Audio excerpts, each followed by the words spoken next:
un gran día. Ya lo sabía. Y ya estás en sintonía. Oye, ¿ese no es Carlos Fraga? Sí. Mira a tu alrededor. Mágica 99.1. Todo marcha bien. Como debe ser. Estará mucho mejor. Pendiente que ya va a empezar, Casos y cosas de Fraga. El sabor de la vida en un solo programa. Casos y cosas de Fraga, por supuesto, con Carlos. Oye, qué bien se siente.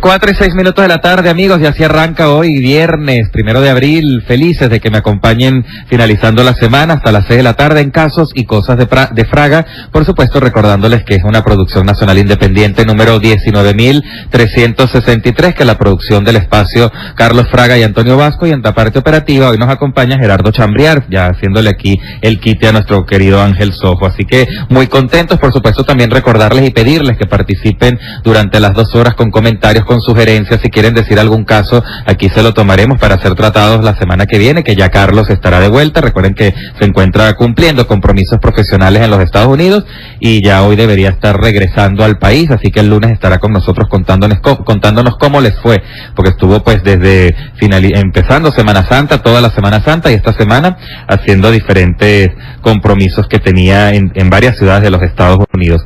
Entonces, por supuesto, queremos que lo hagan a través de las redes sociales, tanto en Twitter como en Instagram, @mágica991, @fragacarlos y @Antonio Vasco C, que también lo pueden hacer a través de las líneas telefónicas habilitadas aquí en el estudio, 2163-991 y 2160-991, y nos vamos con la máquina, ya volvemos. Ya de vuelta con Casos y Cosas de Fraga, con Carlos Fraga. 4:35 minutos de la tarde, amigos, y ya arrancamos formalmente el programa, ya supimos todo lo que está pasando a nivel de tráfico en la ciudad de Caracas, y como se los prometí, se lo llevo anunciando durante todos los días después del martes, a raíz de la interrupción que tuvimos con la cadena, le pedí a mi invitada, porque además ustedes también así lo pidieron a través de nuestras redes sociales, que volviera para que siguiéramos hablando de ese fascinante tema que tuvimos el martes, hablando de la educación, hablando de nuestra educación, hablando también un poco de ese subdesarrollo en el cual nuestra invitada nos dijo que ya no estamos anclados, tristemente, estamos hundidos. Entonces, ver cómo podemos asomar las cabecitas para coger aire y poder salir un poco de él y cada día ir deslastrando lo más de nosotros. Así que está conmigo de nuevo Carolina Jaimes Branger, ingeniero de sistemas egresada de la Universidad Metropolitana, aparte con posgrado de Historia del Arte y máster en Educación en Harvard University, es miembro correspondiente de la Academia Venezolana de la Lengua, conductora del programa Carolina en Éxitos todos los sábados y los domingos de 8 a 10 por el circuito Éxitos de Unión Radio, rectora suplente del Consejo Nacional Electoral en el periodo 2003-2006. Jamás incorporada. Jamás incorporada. Importante aclararlo. Articulista semanal del periódico El Universal, aparte de 12 diarios de provincia y varios medios digitales, dentro de los que, por supuesto, destaca El Estímulo, y entre sus publicaciones destacan El Anclaje del Subdesarrollo, Yo nací en esta ribera, Carmen de Primavera y el cuento infantil Los 7 encuentros. Bienvenida de nuevo. Gracias, Antonio, un gusto estar aquí. No, de verdad que para mí también un gran placer que podamos seguir desarrollando ese tema que nos quedó ahí con muchas aristas. Espero que no haya cadena. No, ni lo nombremos, no lo evoques, por favor. Ya la tuvimos ayer. No, sí, ayer sí, también. Ayer hubo también. Ayer ni o me sea, que yo el otro día se le decía a Amalia, no nos quieren dejar trabajar, Amalia, porque siempre nos agarra a nosotros, y Amalia, por supuesto. Bueno, siempre. no deja trabajar quien nunca ha trabajado, Antonio. Bueno, eso es así, sí señor. Mira, hablando y recapitulando un poquito para todas aquellas personas que de repente nos agarran hoy por primera vez en el programa, están iniciando y no tuvieron oportunidad de escucharnos el martes, conversamos un poco pues todo lo que tenía que ver, basándonos en este libro tan maravilloso, El Anclaje del Subdesarrollo, en diferentes términos que tú misma habías creado, que tú misma habías buscado para ir describiendo un poco el porqué de nuestra idiosincrasia, que a veces es tan complicada y tan nuestra. Habíamos hablado del determinismo, que para resumir un poco era esa faceta donde el venezolano se siente siempre determinado por algo. Y para algo. Y para algo, entonces ahí está la consecuencia y la culpa. Nacieron así, exacto. Entonces no se esfuerza en buscar ni en hacer más nada, porque o naciste determinado y eres un genio y eres una maravilla. También la suerte está muy presente en el imaginario venezolano. Tú sabes, esos raptos milagrosos, esas cosas de que tú crees que se resuelven por arte de magia, porque pasó algo, porque una un golpe de suerte. O sea, no. Las cosas se consiguen trabajando. Ricardo Tirado, que fue un hombre de televisión maravilloso aquí en Venezuela, decía que el único lugar en donde la palabra éxito viene antes de trabajos en el diccionario. Porque siempre el éxito viene precedido de un gran trabajo. Y las cosas hay que trabajar, los oficios hay que aprenderlos. Claro, es que por supuesto, y además de practicarlos. Leonardo da Vinci, fíjate, Da Vinci es un ejemplo maravilloso. La gente que dice, es que Da Vinci era un genio. Oye, Da Vinci tenía una gran potencialidad, pero Da Vinci hablaba de los 127 oficios que él había aprendido. No que yo nací así. Dice rápido. No, exacto. Pero entonces, ¿sabes? El genio se trabaja. Por supuesto. Vamos a seguir conversando de esto. Nos queda pendiente recapitular rápidamente el rastacuerismo, pero a las 4:39 vamos a ponerle un poquito de musiquita al programa. Vamos a escuchar Voy a olvidarte con el trío Reik, el trío mexicano, y ya regresamos con más. La mejor energía está en Casos y Cosas de Fraga, con Carlos Fraga y Antonio Vasco. 4:46 de la tarde y seguimos conversando con mi invitada del día de hoy, Carolina Jaimes Brangeri. Estábamos hablando un poco, haciendo un resumen de de los temas que habíamos tocado el martes pasado, cuando fue invitada al programa, y que por motivos de la cadena tuvimos que interrumpirlo abruptamente. Ya habíamos hablado un poco del determinismo y también tocamos ese día lo que tú habías denominado el rastacuerismo. Bueno, eso no lo denominé yo. Bueno, o sea, en tu libro. Exacto, en mi libro, digamos, de todas las palabras que están ahí, las que yo no inventé son justamente el determinismo y el rastacuerismo. Ajá. Las demás sí las inventé todas. Que aprovecho para comentar que tu libro, desgraciadamente, por la misma situación del país, no está a la venta en las librerías, por lo que habíamos hablado. Se agotó, ya decías que tú tienes 7 ediciones, ¿no? Llegamos 7 ediciones, mucha gente me piden libros de todas partes, pero como ya este libro lo había publicado la Fundación Andrés Mata del Universal, la Fundación Andrés Mata ya no existe después de la venta del Universal, entonces a mí me dijeron que yo podía publicarlo. De hecho, yo publiqué 2 ediciones, pero ahorita es tan caro publicar que yo tengo que decidir si publico una 8ª edición del Anclaje del Subdesarrollo o publico el nuevo libro que es Hundidos en el Subdesarrollo.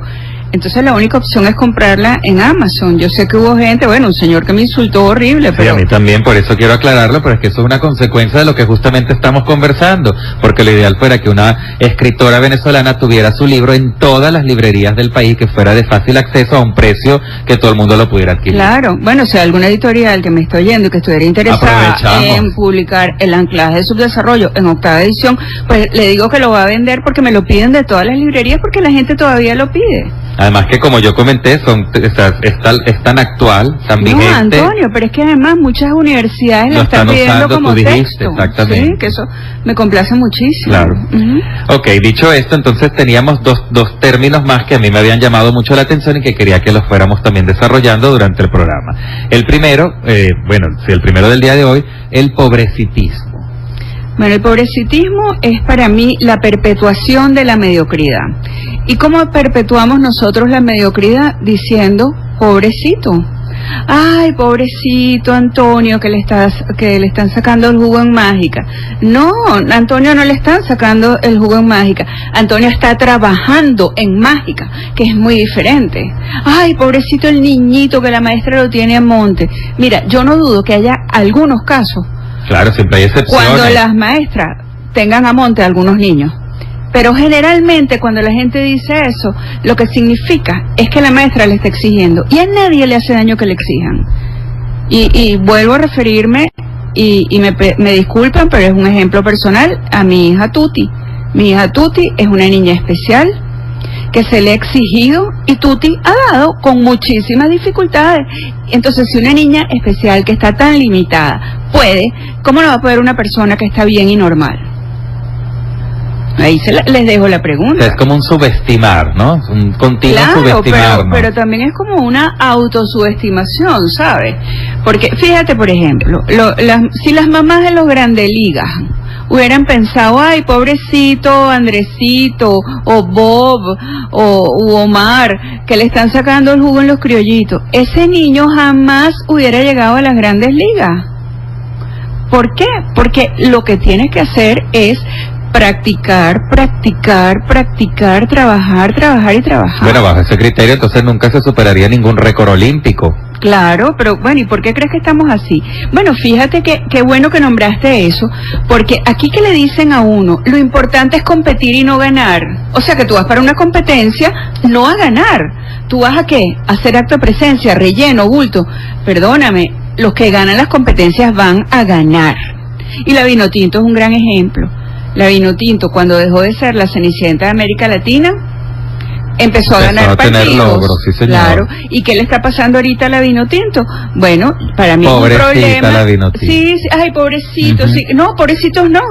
La Vinotinto juega muy bien, pero hay huecos dentro de su juego que todavía, que Chita San Vicente no pudo con ellos. Y hay jugadores tan buenos que están jugando fuera de Venezuela.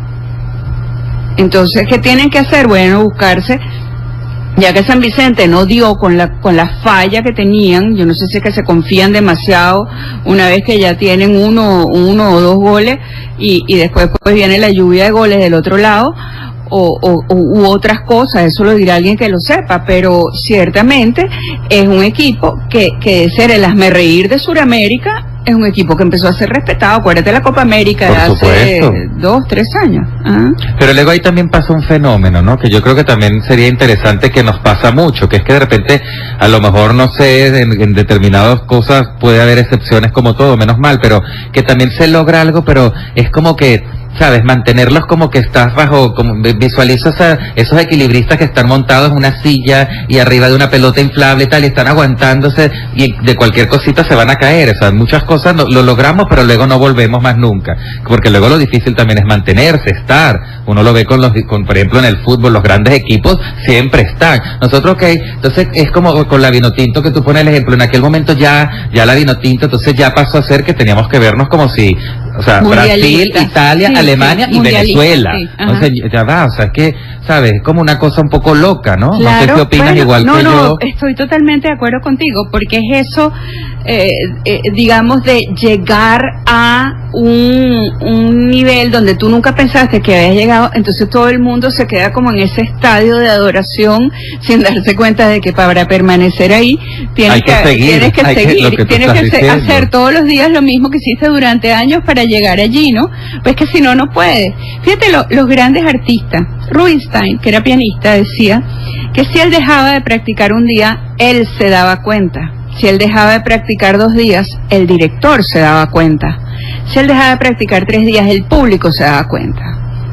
Entonces no era que el gran pianista no tiene que practicar, los grandes practican todos los días. Trabajo, eso se llama trabajo.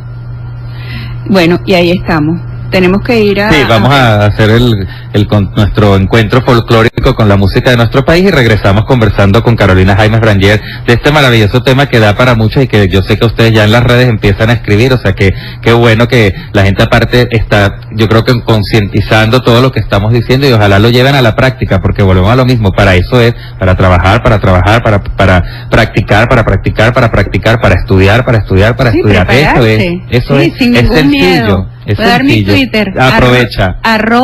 @CJaimesB. Si quieres comunicarte con nosotros, @FragaCarlos, @Antonio Vasco C y www.carlosfraga.com.be. 5 en punto de la tarde, arrancamos la segunda hora del programa y seguimos conversando con mi invitada Carolina Jaimes Branger. Ustedes la pueden seguir a través de su cuenta en Twitter, @CJaimesB. B de Barcelona, para que lo escriban correctamente. Ya hemos tocado entonces determinismo, rastacuerismo, pobrecitismo, y nos queda, de los términos que yo pues indagué y que me llamaban la atención y quería desarrollar contigo y comentar con nuestros oyentes, el desoperativismo. Ajá. Bueno, fíjate que ese me encanta que lo hayas escogido, porque el desoperativismo es para demostrarle a la gente que la diferencia en Venezuela entre la civilización y la barbarie es un operativo. ¿Por qué? Ok, interesante. Cuando hay un operativo, todo funciona. Cuando no hay operativo, todo es un desastre, que es este estado de anarquía en el que vivimos cada día peor. Pero cuando hay un operativo, y eso lo vemos, por ejemplo, bueno, las cédulas ahorita, eso funciona bien, sacarse la cédula. Pero hace unos años, cuando tú ibas a sacarte la cédula, tenías que llegar primero a las 4 de la mañana para que te dieran un número, esperar a que abrieran a las 9 de la mañana, que los funcionarios tomaran café, se saludaran, o sea que a las 10 de la mañana más o menos, venía alguien y te decía, hoy no vamos a trabajar porque no hay papel. Tú volvías 3 días después, volvías con el mismo proceso, el número, la espera, no sé qué. Ay, hoy hay papel pero no hay fotógrafo, que eso es el infierno venezolano, ¿no? Y si tenías la suerte de sacarte la cédula, de repente la cédula salía totalmente blanca y te la tenían que repetir. Entonces era así que aquello era un proceso de hacerte el harakiri. Pero si había un operativo de cédula, todo funcionaba perfecto. De maravilla, correcto. Entonces tú dices, bueno, y con los mismos, funcionarios, porque no era que traían gente de Ganímedes, ni que traían el papel de no, con lo mismo que aquí no funcionaba nunca. Si había un operativo, entonces pregúntame qué pasaba cuando le decían a la gente estamos en operativo, que cambiaban de personalidad y que todo funcionaba bien. Con las licencias de manejar, yo me imagino que mucha gente que nos está escuchando se acordará de las licencias que eran un papel rosado, que era una licencia provisional. Bueno, esa licencia era, primero que era un papel como de esos de copia, que era un ollejito. Entonces tú no lo podías plastificar porque eso supuestamente duraba 3 meses, pero como a los 3 meses tú ibas y la licencia no estaba lista, te volvían a poner otro sello. Entonces no lo podías plastificar porque si no el sello no tenían dónde ponértelo. Y sellos y sellos y sellos. Ahora imagínate decirle a un danés, a un alemán, que esa es tu licencia de manejar. Nadie te lo va a creer. Claro, bueno, es que te voy a contar algo tú que hablas de tu vez mi cédula. Pero lo que te quería decir es que si había un operativo de licencia, te daban la que parecía una tarjeta de crédito inmediatamente, que es como lo hacen ahora, que es una maravilla. Yo el otro día fui a renovarme la licencia, salí feliz y lo felicité por el Twitter. Sí, además una gente súper profesional y súper amable. Igual que el pasaporte también está funcionando muy bien. El pasaporte también, 2 veces me lo he sacado en Santa Mónica, hace 5 años y ahorita, y funciona, que es una maravilla. Lo felicito, porque así como uno critica las cosas malas, uno tiene que reconocer lo que funciona bien. La cédula funciona estupendamente bien, los pasaportes y las licencias. Pero antes funcionaban bien, solo se había un operativo de por medio.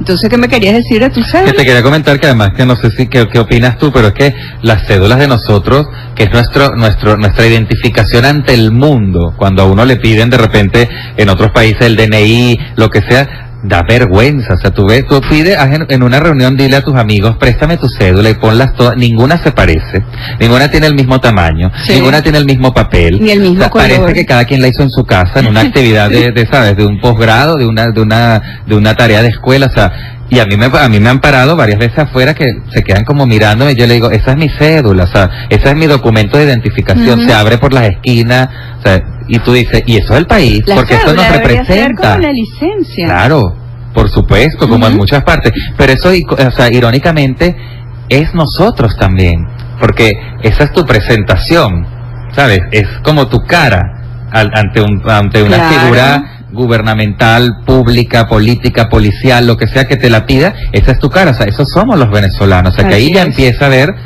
un punto importante a tratar. No sé si tú opinas como yo, pero... Estoy totalmente de acuerdo contigo, pero ahí ya ni siquiera es nuestra identidad venezolana, sino eso también tiene que ver con los cubanos, porque los cubanos creo que son los que tienen el negocio de las cédulas de identidad. Harina de otro costal, ojalá volvamos a tenerlo nosotros. Sí, no es el tema del programa, pero bueno, nunca está de más. Hay que decirlas. Sí, así es. Fíjate tú, yo aquí había también sacado para comentarlo al aire, yo busqué el significado de la palabra educación. Ajá. Y conseguí lo siguiente, tengo 4 significados y me parece que hemos desarrollado algunos, pero que hay unos que también podemos tocar, porque obviamente todo es educación. Dice, primero, formación destinada a desarrollar la capacidad intelectual, moral y afectiva de las personas de acuerdo con la cultura y las normas de convivencia de la sociedad a la que pertenecen. 2. Perdón, dime. Te interrumpo. Fíjate que dice también afectiva, o sea, no solamente la educación académica y la educación en valores. Afectivo, el afecto se enseña, exacto, la piedad se enseña, la cariño, compasión. O sea, ponerte en los zapatos del otro, todo eso se enseña. Si no lo aprendes, vas como un animalito por la vida. Por eso nosotros somos educables. Interesante y aparte importantísima acotación. 2. Transmisión de conocimientos a una persona para que ésta adquiera una determinada formación. O destreza. 3. Conjunto de habilidades o conocimientos intelectuales, culturales y morales que tiene una persona.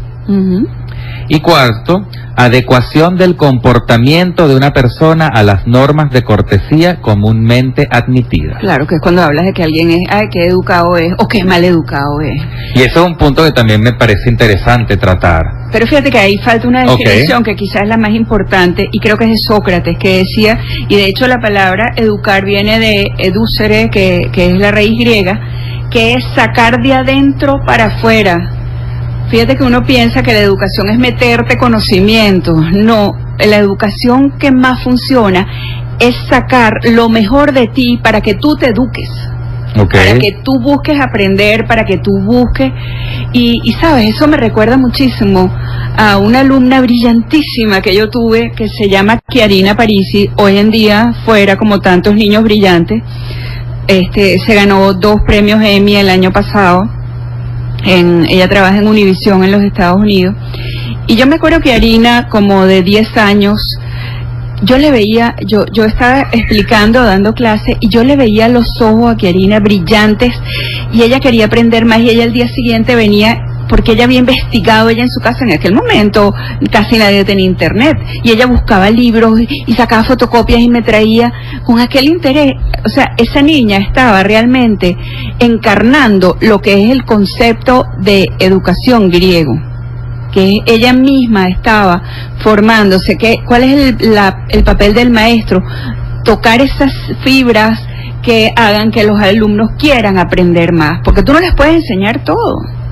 Claro, ¿no? Y me imagino que obviamente también ver en qué qué destrezas tienes tú y sacarle el mayor partido, la mayor punta a esas, y de repente no a las que tú ves que de repente, sabes, si tú ves que una persona que la tienes delante tiene habilidades, tiene cualidades, le encanta la música, encamínalo para la música, y de repente no anclalo hacia otra cosa porque ahora toca esto o porque yo quiero que tú seas eso, que eso también lo hemos hablado en diferentes programas aquí, que el daño que a veces pueden hacer los padres en querer que tú seas tal cosa. Claro. Porque familiarmente esto es así. No, eso es un daño terrible. Definitivamente a los muchachos, a los hijos, pues lo que hay es que encaminarlos para que vuelen solos y que vuelan a donde ellos quieran, que vuelen hacia donde ellos quieran volar. Pero también hay que enseñarles de todo, porque a veces tú te frustras si te va mal la primera vez con algo y resulta que si tú no vuelves a probar, a lo mejor tú no sabes si esa es una cosa que te fascina. Y quiero, no sé si el otro día hablé del ejemplo o la comparación entre Mozart y Beethoven. Mozart componía, bueno, desde que tenía 3 años, pero con una facilidad increíble, o sea, parecía que fuera una máquina de componer. En cambio, Beethoven componía con muchísima dificultad. Y él decía, él escribió incluso, yo creo que yo no nací para esto, porque a mí esto me cuesta muchísimo. Y ambos son unos genios de la música. Entonces tú no puedes decir que uno era mejor que otro. Newton y Leibniz, me da tiempo de contar. Sí, rápidamente, sí. La Real Sociedad de Matemáticas tenía un concurso que hacía, no sé si era cada 2 años, y ponían un problema matemático que había que resolver y daba un premio en dinero, en efectivo. Leibniz necesitaba dinero y agarró su problema desde el primer día que la Real Sociedad lo puso y se puso a trabajar en la resolución del problema.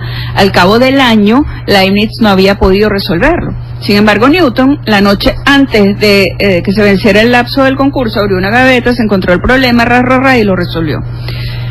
Tú no puedes decir que Newton era más inteligente que Leibniz. Sencillamente Leibniz, por cualquier circunstancia, a lo mejor no vio luz en ese problema, pero Leibniz es uno de los padres del cálculo infinitesimal, un genio de las matemáticas. Entonces, no, ¿sabes? Eso de estar poniendo... A nosotros nos encanta poner etiquetas, sí. Y eso es malísimo. No etiqueten a nadie. Es verdad, sí, señor. Seguimos conversando con Carolina Jaimes Branger, @cjaimesb, B de Barcelona, para que la sigan en sus redes sociales. 5 y 11, acaba de cambiar el digital. Vamos a escuchar a Gloria Trevi con esta versión del tema que en una oportunidad cantaban las chicas del Can en merengue, y ella lo canta ahora en balada, que se llama Las Pequeñas Cosas.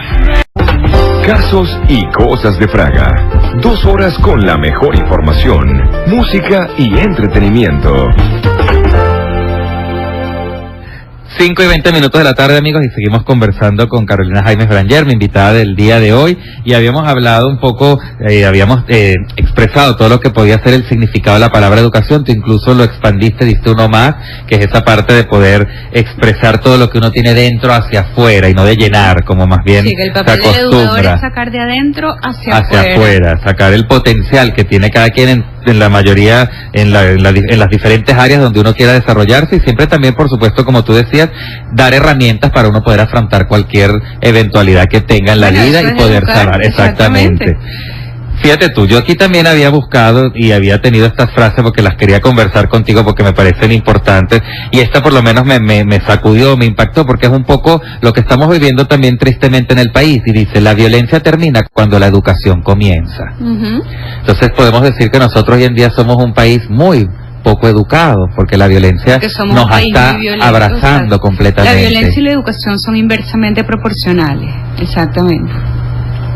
¿Cómo podemos, cómo Carolina Jaimes podría de repente decir o dar algún tipo de herramienta para poder revertir este proceso? ¿Qué harías tú, Carolina? Bueno, fíjate que qué bueno que me preguntes eso, porque yo ayer estuve con la gente del Rotary Chacao y del Rotary Antímano. Ellos siempre me invitan, los rotarios, y para mí realmente es un placer ir, porque los rotarios son personas que ayudan a su prójimo desde hace más de 100 años. Y desinteresadamente, y siempre están buscando personas que los iluminen en cómo ayudar más. Y ayer me invitaron para hablar de educación. Mi charla se llamó "Cuando la educación no es una prioridad". Y yo hablaba de que desgraciadamente en Venezuela la educación no es prioridad en ningún estrato social ni económico. Yo te comenté el martes cuando vine, que la gente quiere que sus hijos estudien en el mejor colegio, pero no quiere tener el colegio al lado. La gente quiere tener los mejores maestros, pero humilla a los maestros o los considera de menos. Y te puse el ejemplo de una señora que le dijo a un muchacho que bueno, no puedo repetir en la radio lo que le dijo, que hiciera con el maestro, que no le hiciera caso, que no le parara, y otras cosas más, porque su maestro era un loser, y se lo dijo en inglés, un perdedor. Ahora imagínate, si tú estás mandando a un muchacho, los hijos de esa señora, yo no sé, van a ser unos delincuentes, porque si la mamá es la que les dice que ellos pueden hacer con los maestros y contestarle a los maestros lo que les dé la gana, y pueden hacer en clase lo que ellos quieran porque el maestro es un perdedor, solamente imagínate eso. Gente que en colegios privados le aumentan la mensualidad para que los maestros, no es para que el colegio gane más, es para que los maestros ganen más, porque tú quieres tener los mejores maestros, claro, pero no les quieres pagar. Entonces los maestros están trabajando en lo que sea menos dando clase. Y esas personas los convocan a una reunión para aumentar las tarifas, los salarios de los maestros, y la gente dice que no están de acuerdo en subirles los sueldos, y salen de la reunión y se van para un restaurante y piden una botella de etiqueta negra que les cuesta más de lo que era el aumento en varios meses. Entonces tú dices, bueno, aquí hay cables torcidos por todas partes. Y en Venezuela tenemos el problema y tenemos la solución. ¿Qué país tan particular somos? De hecho, escribí sobre eso para el artículo del lunes en el Universal. Nosotros aquí tenemos el sistema de orquesta. Fíjate que el sistema de orquesta es la otra cara del país. El sistema de orquesta es un círculo de virtudes, un conjunto de virtudes. Ahí hay orden, ahí hay disciplina, ahí se cumplen horarios, hay responsabilidad, hay trabajo. Yo he ido a ensayos, he ido a muchos ensayos. Y te digo que es una cosa que yo a veces digo, pero esto suena perfecto, y paran la orquesta y vuelven otra vez y empezamos otra vez, y ahora solamente las maderas y maderas sin fagot, y vuelven a tocar desde tal compás hasta tal compás, hasta que no queda perfecto, no lo hacen. Entonces tú dices, bueno, qué increíble, ¿no? Que en el país tengamos lo peor y lo mejor, porque no es que nosotros vamos a tener un país en donde haya 1 millón de músicos. No, es que cualquier niño que esté expuesto al sistema de orquesta y que aprenda a tocar un instrumento y a todo ese círculo de valores que alrededor del instrumento se construyen, va a ser bueno en lo que se proponga hacer en su vida, Antonio, porque lo que le están cimentando son las bases. Y además importante porque la onda expansiva, exactamente, pensamos lo mismo. Qué bueno tu comentario. Toca a toda la familia. ¿Tenemos tiempo? Sí. Ok. ¿No? Vamos entonces a hacer una pequeñita pausa. Después. A la vuelta me lo vas a contar. Sí, señor. Comunicarte con nosotros, @FragaCarlos, @Antonio Vasco C y www.carlosfraga.com.be.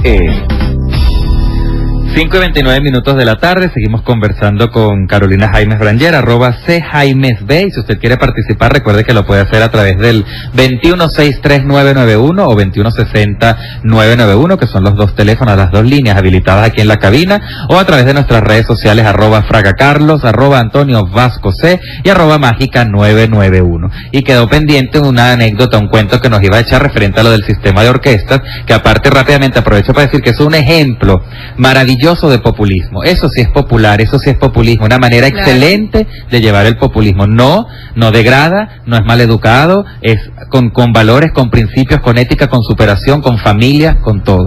Claro. No, el ejemplo que te quería poner es de un músico americano que se llama David Gracia. Él es de origen español, vive en los Estados Unidos, y él fue escogido como uno de los Abreu Fellows hace como 4 años, que los escogía cuando el maestro Abreu se ganó el premio de TED. Él donó el premio en metálico para que formaran maestros como en el sistema, para que fueran a llevar el sistema a los lugares, a las barriadas pobres de los Estados Unidos, que por supuesto no tienen nada que ver con los pobres de aquí, ¿no? Él vino a prepararse, y a uno de los lugares que le tocó ir fue a un lugar que está en el estado Guárico, en las afueras de Valle de la Pascua, que es como un caserío, ni siquiera es un pueblo, que se formó alrededor de un botadero de basura. Imagínate tú. Y ahí abrieron un núcleo de la orquesta. Eso significó el gran cambio, Antonio, porque los niños que estaban ahí, creo que estaban en una escuelita donde iban todos juntos, porque había un solo maestro o una sola maestra, y les enseñaban pues desde el que estaba aprendiendo a leer hasta que el que estaba en 6º grado, qué sé yo. Y esos niños en su vida no tenían mayores aspiraciones que o ser malandros para matar a los policías, o ser policías para matar a los malandros, y en el mejor de los casos, ser recolectores de basura como sus padres. Exacto. Resulta que en el núcleo que abren de la orquesta practicaban a la luz de todos, porque era un techo que tenía unas columnas, pues era abierto. Entonces todo el pueblo de los recolectores de basura oían los ensayos de la orquesta. Y el orgullo de esa gente cuando esos niños lograban formar parte de la orquesta de San Juan de los Morros, del Guárico, de la orquesta infantil, o sea, es una cosa impresionante. Y todo eso ha redundado en beneficio de toda la comunidad, o sea, eso cambió completamente la comunidad. Eso me lo contó David Gracia con lágrimas en los ojos. Me dijo que para él lo mejor que le había pasado en su vida era haber venido a Venezuela, haber conocido el sistema y haber ido a ese lugar. Es lo que estábamos hablando, que esa onda expansiva se va ampliando. Imagínate entonces donde en determinada zona donde hayan 3, 4, 5 familias, ya tú tienes 4 o 5 familias que tienen un cambio, que experimentan un cambio dado por esta actividad de tener la educación que tienen en el sistema de orquestas. Otra que es una maravilla.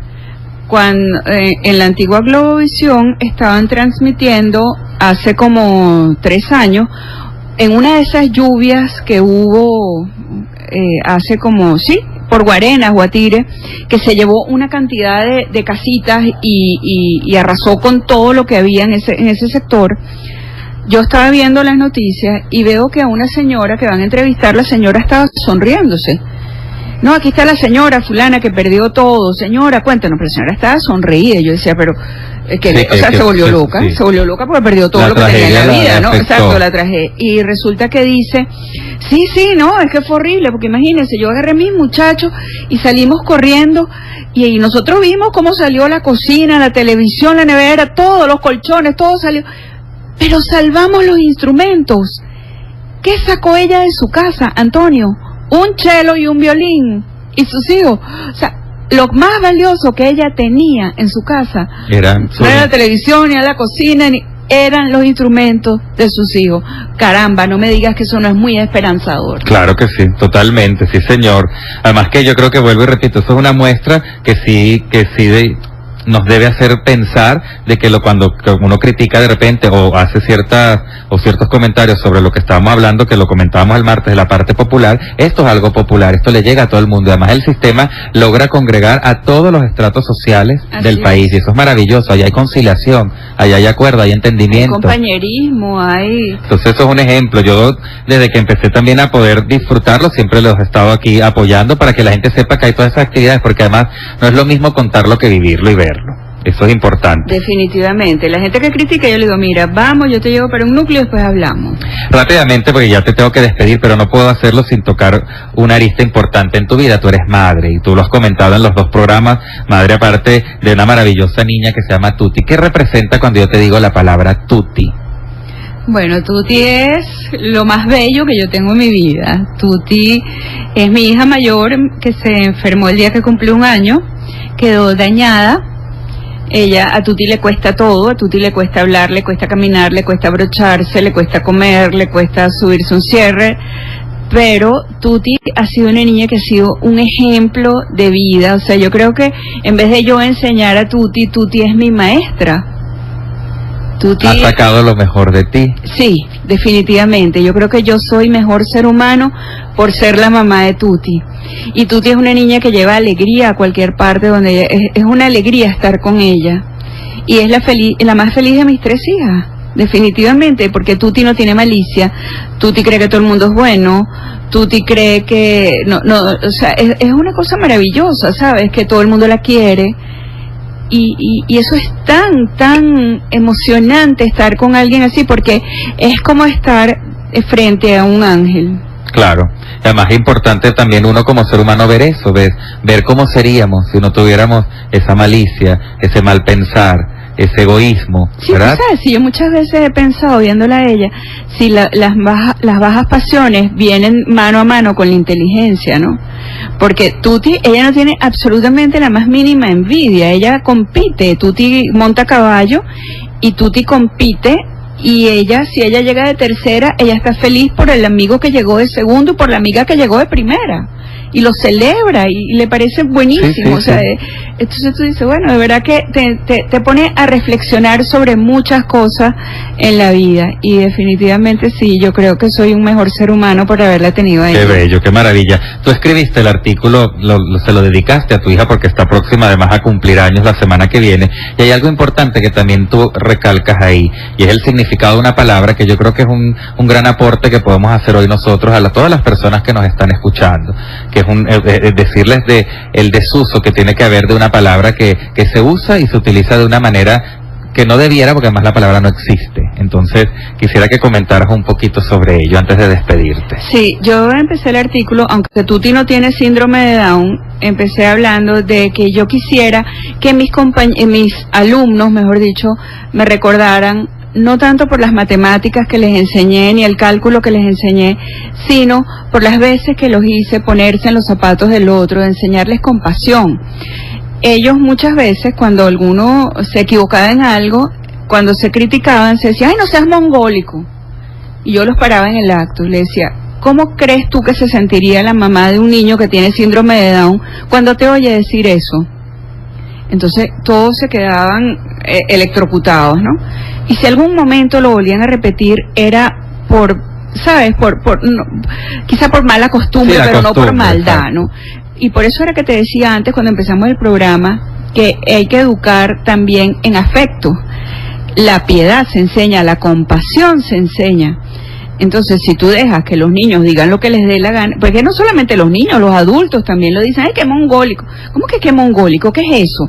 Tú no sabes lo que es una persona que tiene síndrome de Down, el esfuerzo que hace una persona que tiene síndrome de Down, o cualquier persona que tenga cualquier discapacidad, para que tú vengas a usar esa palabra de esa manera. Así, y eso, de verdad, a mí eso me saca de mis casillas, y quien lo diga lo paro en el acto.